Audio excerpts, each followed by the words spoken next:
Bom dia a todos. Agradeço os organizadores por essa oportunidade, por me dar também a oportunidade de estar com o Dr. Reinhard Stefanes, que eu trabalhei no Ministério de forma muito produtiva naquele tempo, não é? E um pouco que eu vou apresentar aqui foram temas que a gente começou a desbravar lá naquela época, né, na Embrapa. Sabe que a Embrapa tem chefe, né, que nem índio, assim, então o Centro de Pesquisa da Embrapa tem chefe.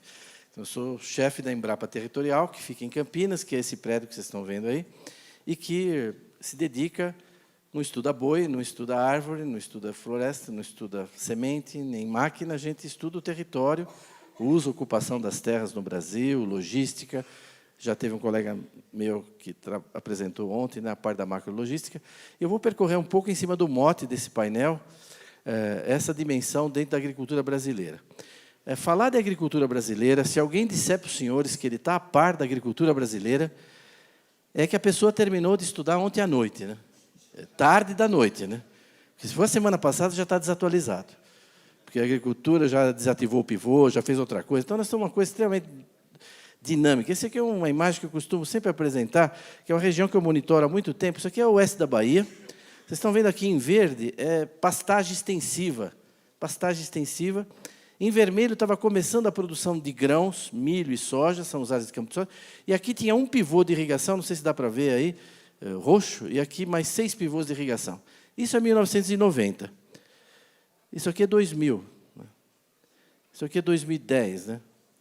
Isso aqui é 2015. Tanto que já faz 2 anos que o Nordeste ultrapassou o Sudeste em produção de alimento. Eles já passaram de 20 milhões de toneladas, e nós estamos com 18 aqui, batendo em 20 e tal. Né? Desde o século XIX não acontecia do Nordeste produzir mais alimento que o Sudeste. Né? Isso se deve a essas regiões, né, que mecanizaram o sul do Maranhão, do Piauí, do oeste baiano.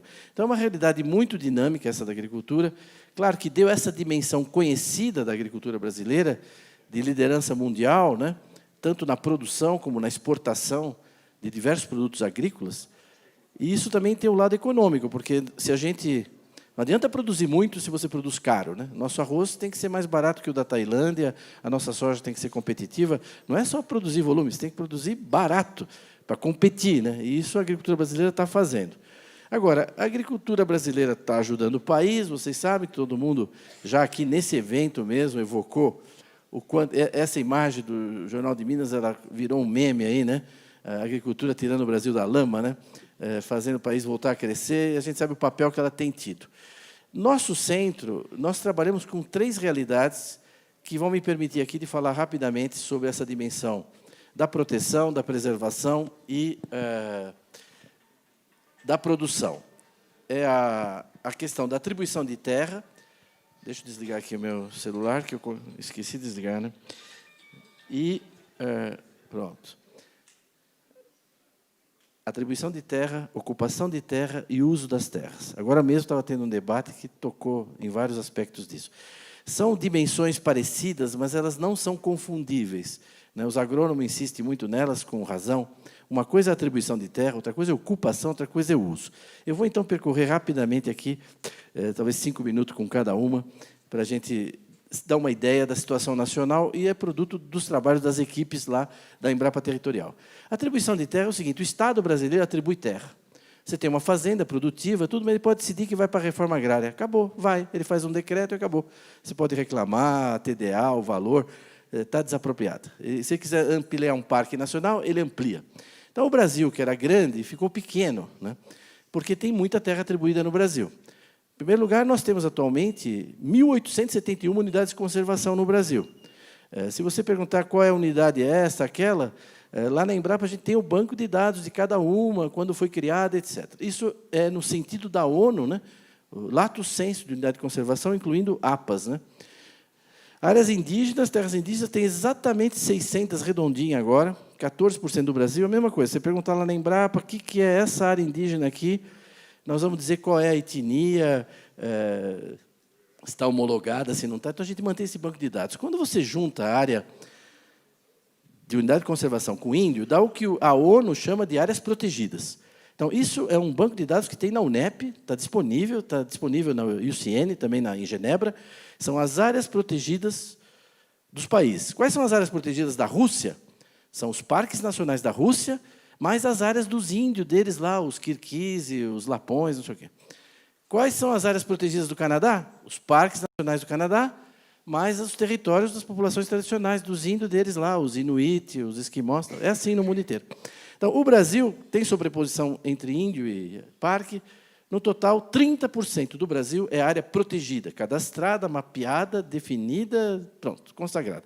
Isso está fora da produção, né?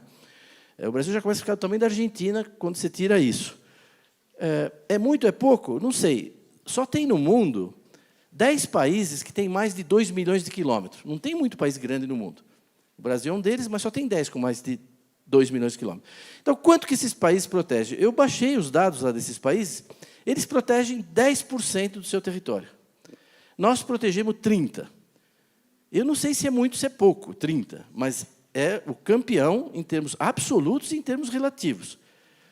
Não sei se é muito, mas apanhar dizendo que o Brasil não protege suas florestas, ser acusado de não proteger a sua vegetação nativa, é um absurdo, porque é um país que protege 3 vezes mais do que os outros países.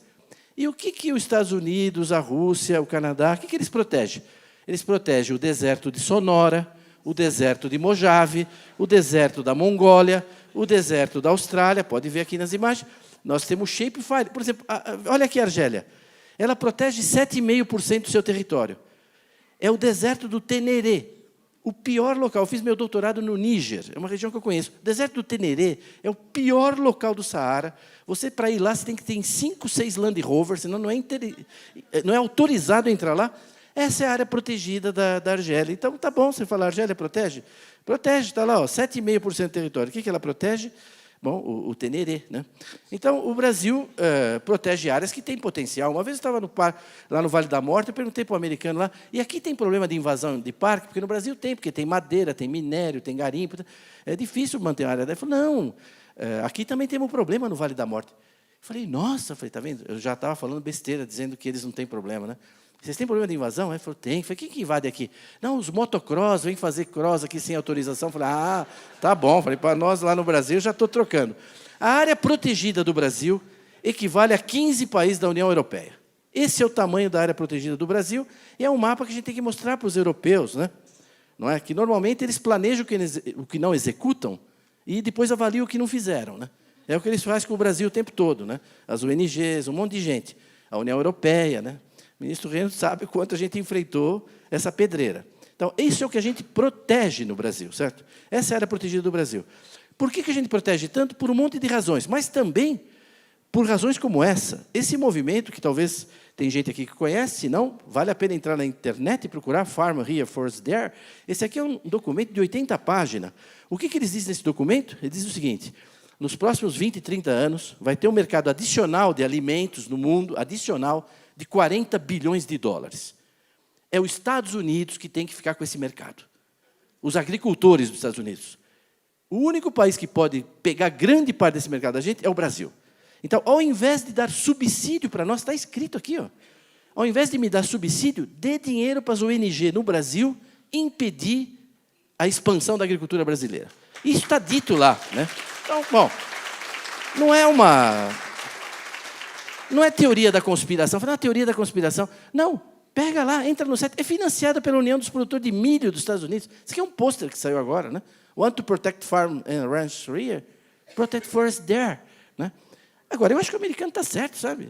Vocês bateram o pão para elogiar eles, né? Eles estão protegendo a agricultura deles. Eles estão no papel deles. Agora, tem gente aqui que está trabalhando também para isso, né? Aí já é um problema mais delicado, né? Enfim. Além disso, o Estado atribui terra para a reforma agrária. Nós temos hoje no Brasil quase 9.500 assentamentos que detêm uma área de 88 milhões e meio de hectares. Quer dizer, é 1,5 vezes a área da produção de grãos do Brasil. Esses 240 milhões de toneladas, a gente produz numa área que é muito menor que essa. 10% do Brasil está na mão do INCRA e institutos correlatos em alguns estados, né? Quer dizer, é um Terrabras, né? Tem Eletrobras, tem a Avibras, tem o Terrabras, o INCRA, o maior latifúndio do país, né? 10% do país. Se você tirar aqueles 30% que não pode usar, na realidade o INCRA tem quase 20% do Brasil, está na mão do INCRA. Será que falta terra para a reforma agrária? Pode ser que falte ainda em algum lugar, mas nós já demos bastante terra, hein? Vocês não acham? 20% do Brasil, não está de bom tamanho? Os grãos, nós estamos com... Isso é 1,5 quase a área de grãos. E nós atribuímos terra para quilombo. Eu lembro na Constituinte que eles diziam que era de 8 a 12. Um quilombo em Trombetas, outro não sei onde. Bom, é 296 já, né? Quase 3 milhões de hectares. Então, o Brasil, nos últimos 15 anos, ficou desse jeito aí, ó, tá vendo? Tudo isso é área legalmente atribuída pelo Estado. Tente construir uma ferrovia. Aqui, vamos visualizar tudo isso numa coisa única, né? Não, a escolha da cor é mera coincidência, não tem nada. Não. Então, então, quando a gente olha, nós temos hoje 12.500 terras legalmente atribuídas, né? É bom já ir se acostumando, né? Então, 37% do país está legalmente atribuído. Tente fazer uma rodovia aí. Ah, mas aqui pode fazer agricultura no branco? Pode, vai de helicóptero, planta de helicóptero, sai de helicóptero. Essa é a situação, né? Então, eu não queria gastar mais tempo nisso, que já estou ultrapassando aqui o que eu previ. Essa situação das áreas legalmente atribuídas. Está bom? Não, não está. O pessoal quer mais unidade de conservação, o índio quer mais terra, a reforma agrária quer mais terra, os quilombolas querem mais terra. Uma vez nós fizemos uma reunião com o presidente do Brasil, o ministro deve lembrar. Não, mas é legítimo o índio. Eu falei, não, é legítimo. O problema não é legitimidade. Não cabe. Não cabe. Eles estão querendo 6 milhões de quilômetros a mais. Eu dei uma sugestão até lá, talvez o ministro lembre. Falei, olha, presidente, o senhor anexa o Uruguai, a Argentina e a Bolívia. Paraguai não, porque eles estão indo tão bem, né? Tu deixa, ela já teve problema no passado, melhor deixar. Vai dar os 6 milhões, aí pronto, atende todo mundo, entendeu? Porque não cabe no país, né? Então, isso é atribuição de terra, certo? Um país que atribui 30% do seu território para proteção. Só que existe uma outra coisa chamada preservação, que foi falada agora. Foi evocada agora, inclusive, na conclusão do painel. É que a área que poderia ocupar, na realidade, não pode, né? Se você olhar aqui, vamos voltar aqui. O governador do Amapá, ele só anda nesse cinza aqui, ó. No vermelho, ele não entra. Ele não entra, o governador do Amapá não entra, porque Parque Nacional depende de ICMBio, é área indígena, ele precisa de autorização da FUNAI. Então, ele só anda dentro desse cinzinho aqui. Para desenvolver o Estado, ele tem esse cinza, Roraima tem isso. Só que nessa área tem que ter 80% de reserva legal. Porque como o Estado não está quase protegido, é importante que a agricultura, não é, preserve 80% da área que sobrou, né? Então, a mesma coisa vai acontecer aqui no Acre, em Rondônia, etc., né? Então, é disso que nós vamos falar agora. A gente não sabia quanto que os agricultores preservavam mesmo. A gente tinha os dados do censo, mas no censo a pessoa chega lá e pergunta, quanto você tem aí? 1.000 hectares. Quanto tem de floresta? 200. Quantos boi você tem? 40. Mas não é possível, estou vendo um rebanho lá de 2.000. Ah, mas é para falar vaca também? Bezerro? O senhor falou boi, né? Então, é subestimado. Né? Vocês vão ver agora no censo. Pode ver, está dando 1.750.000. Está dando 175 milhões, e o Ministério acha que tem 220. Então, é um negócio meio complexo. Bom, ele ressuscitou, está vendo? Isso aqui acontece, hein? Né? Bom, o resultado é que, com o cadastro ambiental rural, nós agora sabemos qual é a contribuição dos agricultores à preservação do meio ambiente. Todos os produtores foram obrigados a fazer o CAR, não foram? Se tiver produtor aqui, não fizeram o CAR? Obrigado. O maior trabalho escravo da história do Brasil. Quer dizer, 5 milhões de pessoas obrigadas, sem ganhar nada, a fazer esse trabalho, sob coação, sob ameaça de perda de crédito, tudo, coagidos, sem EPI adequada. Imagina, não tem nem energia elétrica, tem que baixar uma imagem satélite, delimitar. Fez a alegria de um monte de empresa picareta de geoprocessamento que ganhou dinheiro de monte em cima dos agricultores, fazendo um CAR vagabundo, pondo um monte de ônus para os agricultores que não era para pôr. Isso sendo, eles fizeram. 4.845.000 agricultores tinham feito o CAR, e lá na Embrapa nós decidimos baixar esses dados, todos. Então, hoje os dados do CAR estão no Ministério do Meio Ambiente, mas estão também na Embrapa. Quando eu perguntei para os meus PhDeuses se a gente podia baixar os dados, eles falaram que não, que era muito difícil, porque para cada propriedade que você vai baixar, tem que pôr o CPF, o seu e-mail, e quase impossível, muito difícil. Depois virei para a meninada de TI e perguntei, vocês acham difícil? Eles falaram, é muito difícil. É difícil, é difícil. Pelo menos umas 2 horas, até fazer o robô e tal. Então, Em 8 dias a gente baixou tudo e está lá na Embrapa, está aberto, né, ao público. Enfim, então nós sabemos, nós pudemos, então, aqui estão vendo uma imagem de São Paulo, o que está em verde é as áreas de APP. A gente imaginava que os agricultores iam ter coisa muito separada, uma matinha aqui, acolá, tudo assim segmentado. Não, a gente viu na imagem que tudo conectava. Quando você tira os limites das propriedades em verde claro, é o que os agricultores preservam, dedicam à preservação, você vê todas as APPs se conectando com áreas de reserva legal. Isso é São Paulo, o lugar que mais desmatou no Brasil. Aí você vai indo aqui para o Rio Pardo, por exemplo, vai aumentando a largura das APPs, e aí a gente foi indo, processando dados, até ver toda a área preservada pelos agricultores no estado de São Paulo, que é 4 milhões de hectares, e que dá 22% dos imóveis rurais. Quando em São Paulo, eles deveriam ter uns 10%, porque eles desmataram tudo no século XIX, entendeu? Começo do século XX. Mas 22% da área dos imóveis está preservada dentro das propriedades. E a gente foi indo, até uma experiência metafísica para mim. Minha carreira na Embrapa é antes do CAR, depois do CAR, porque a gente viu o Brasil. Está vendo? Tudo isso aqui, com 10 metros de detalhe, nós temos isso na Embrapa, eu posso, se tivesse um computador, ir fazendo zoom até chegar em cada imóvel, dos quase 5 milhões, com 10 metros de detalhe, todas as áreas que os agricultores, não é, pecuaristas, etc., seringalistas, estão dedicando ao meio ambiente. Bem, o total disso,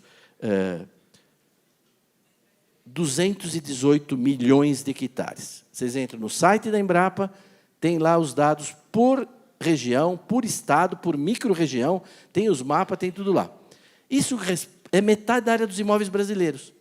Então, o agricultor brasileiro é o único no mundo que cultiva metade. Todo agricultor tem uma propriedade rural, ele usa não sei quanto, no mundo inteiro. No Brasil, só metade. Na Amazônia, menos que metade. Aqui no Sul, mais que metade. Mas no país todo dá isso. Dá 25,6% do território nacional está preservado pelos produtores rurais. Ora, se eu preservo aqui em Forquilinha, vamos falar um lugar, né? Ou em Não-Me-Toques, né?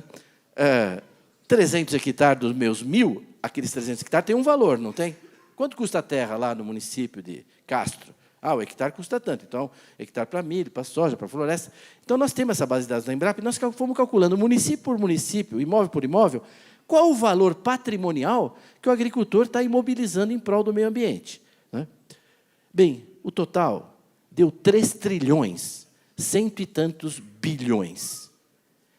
Então, eu pergunto para os senhores, qual categoria profissional no Brasil, bombeiro, jornalista, pesquisador, militar, dentista, médico, qual categoria profissional dedica do seu patrimônio pessoal, privado, e mobiliza 3 trilhões em prol do meio ambiente?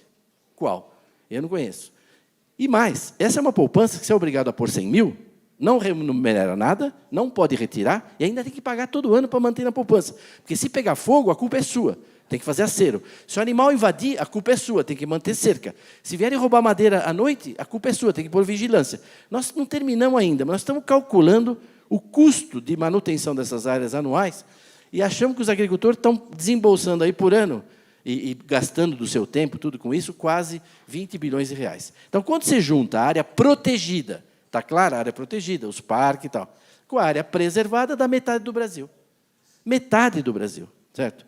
Isso equivale a 28 países da Europa. Então, nós estamos protegendo e preservando uma área igual à União Europeia. Ainda cabe umas 3 Noruegas de sobra aí. Sabe? Só por causa da Noruega andou falando besteira, né? Então, está aí. Agora, além disso, nós temos aqui, se vocês olharem aqui, está vendo esses brancos aqui? Isso aqui é terra devoluta. Rio Amazonas, água inundável, e ainda falta cadastrar um pouco de agricultor, tem uma área militar grande aqui, o cachimbo, são áreas que estão preservadas. Quando você junta tudo, dá 66,3% do Brasil dedicado à preservação da vegetação nativa e da biodiversidade. Por quê? Porque é o país mais rico do mundo, é um país que já resolveu todos os seus problemas de saneamento, de saúde, de infraestrutura, não é? A Sanepar pode atestar aqui como o país já resolveu tudo. E aí, como nós temos um fundo soberano que as nações invejam, a maior renda per capita do planeta, a gente fala, vamos deixar, né, 3/4 aí para a turma, né, ajudar o planeta. Né? É normal. Dá 48 países e territórios da Europa, quando você junta tudo isso. É bom porque já tem os ucranianos aí, se tiver, a Ucrânia cabe dentro também disso aí. Né? O polaco, está todo mundo aí. A Letônia, Estônia e tal. Então, esse é o queijinho do Brasil, que a gente chama de... Eu vou passar 2 minutos, posso do meu tempo, rapidinho. Vocês autorizam 2 minutos? Para eu falar, bom, então tá bom, ministro. Então, bom. Ele falou, então, ó, quando a gente faz o queijinho do Brasil, dá isso, ó, 1/4 do país preservado pelos produtores. Unidade de conservação integral, terra indígena, aquelas terras devolutas e não cadastradas, no total, 66%. A agricultura usa 30%. Só que para a lavoura, 7,8%. A gente cultiva toda a produção de cana, toda a produção de soja, de milho, de algodão, de fruta, 7,8% do território. É pouco, né? Então, esses são os números que vocês têm que sair com eles na cabeça daqui. A gente só cultiva toda essa produção agrícola, 7,8% do Brasil. Tem as pastagens, né? Que uma parte até significativa é pastagem nativa, com vegetação nativa, Pantanal, Pampa, Caatinga, etc. Então, não tem nenhuma categoria profissional que preserve mais o meio ambiente, dedique mais recursos a isso, do que os produtores rurais brasileiros. Então, isso tem que ser conhecido, isso tem que ser dito. Eu estou feliz que agora, no voo que eu vim para cá, eu trouxe uma para deixar com o ministro Reynolds e com quem tem interesse, a revista de bordo da Azul, agora, no avião, está com essa matéria de uma página sobre o nosso trabalho da Embrapa Territorial e falando que os agricultores são os que mais preservam. Até que, enfim, né, alguma coisa começa... Então, para ser reconhecido, alguém falou de serviços ambientais antes, você precisa primeiro ser conhecido, né? Você precisa ser conhecido, o pessoal nem conhece. Como é que vai ser reconhecido se não é conhecido? O Brasil é assim. Quer ver como é que os Estados Unidos? Nós baixamos os dados dos Estados Unidos, complicado, um trabalhão, 4 meses, porque assim, morango, amendoim e tal. Olha como é que é os Estados Unidos. Assim. Os Estados Unidos preserva 20 e usa 80. E a gente, assim. Então, eu costumo dizer o seguinte, acho que vocês vão entender, hein? É meio tupi-guarani isso aqui. Nós somos assim porque nós somos assim. E eles são assim porque eles são assim. Certo? Concordo? Né? Concluindo, muita gente disse que esse número nosso não era isso, cultivava muito mais. Não é verdade. A NASA publicou agora em dezembro um estudo das áreas cultivadas do planeta. O planeta inteiro, com 30 metros, ela mediu áreas cultivadas, 3 anos, um trabalho para a FAO. E aí ela deu quanto tem de cultivado na Indonésia, na Grécia, na China, tudo. E deu o Brasil. A gente ficou meio apreensivo. Vamos ver o que a NASA vai falar. Quanto que a NASA deu? 7,6. Aí o ministro Blário publicou um artigo dizendo a NASA acaba de confirmar os dados da Embrapa, com uma diferença de 0,2%, mas eu acho que a equipe do doutor Evaristo aqui está certa. Eu vou terminar aqui, e estamos mesmo, a gente sabe até onde eles errou, mas está de bom tamanho, deixa lá, 7,6, está muito bom. Eu vou pular aqui por causa do tempo e queria ir para o final aqui para mostrar 2 coisas. Primeiro, esse gráfico que mostra essa história de pastagem degradada, não sei o quê. Eu não sei, preciso ser apresentado, porque eu estou com dificuldade de achar elas. Porque o que está acontecendo no Brasil é exatamente o contrário. A gente tinha 220 milhões de hectares de pastagem e foi caindo, nós estamos indo para 160, agora, em 2018. E a gente tinha 140 milhões de rebanho, e agora nós estamos indo para 220 milhões de cabeça. Então, como é que pode estar degradando pastagem com uma coisa dessa? Não, o que está acontecendo aqui, o que isso mostra, é recuperação de pastagem, ganho de produtividade em pastagem, quer dizer, integração lavoura-pecuária, como foi falado, uma série de coisas está acontecendo. Então, é uma agricultura com muita tecnologia. Vou terminar meu penúltimo slide fazendo uma pergunta para vocês. Qual a diferença entre pensar e refletir? Qual a diferença entre pensar e refletir? Tem muita gente que tem pensamento sobre a produção brasileira, sobre a agricultura. A mídia pensa, a Gisele Bündchen pensa, um monte de gente pensa coisas sobre a nossa agricultura. Eu tenho uma definição que eu acho que refletir é incomodar os pensamentos. Eu participo aqui em Curitiba há mais de 20 anos do Instituto Ciência e Fé, e lá é um lugar que a gente reflete, por exemplo, gente muito qualificada, tal, da universidade, reflete. Então, esses dados são importantes a gente divulgar para fazer as pessoas refletirem. Elas têm pensamentos sobre a produção agropecuária brasileira, sobre a sustentabilidade da agricultura, frequentemente equivocados. Durante esse evento todo, vocês viram várias pessoas com informações relevantes para a agricultura. Eu trouxe aqui o segmento de proteção, preservação, né? Vocês viram o uso da terra. Esse material que eu apresentei, você encontra num livro meu, que aqui no Paraná tem andado bem, 50 Tons de Verde, né? Era o nome. É que o editor cortou os 50 na última hora. Fiquei, verdade. Mas como você vai tirar o negócio? Não, então... Ele existe em inglês também, né? Shades of Green. Vocês encontram essas informações lá. É verdade, existe em inglês, em português. Já esgotou. 7.500 vai ser a segunda edição aqui. A FAEP daqui vai participar conosco. Aqui tem meu e-mail. Eu agradeço a atenção e sempre respondo e-mail curto, né? Não me peça, envia tudo que você tem sobre agricultura na Amazônia. Aí não, mas assim, muito obrigado.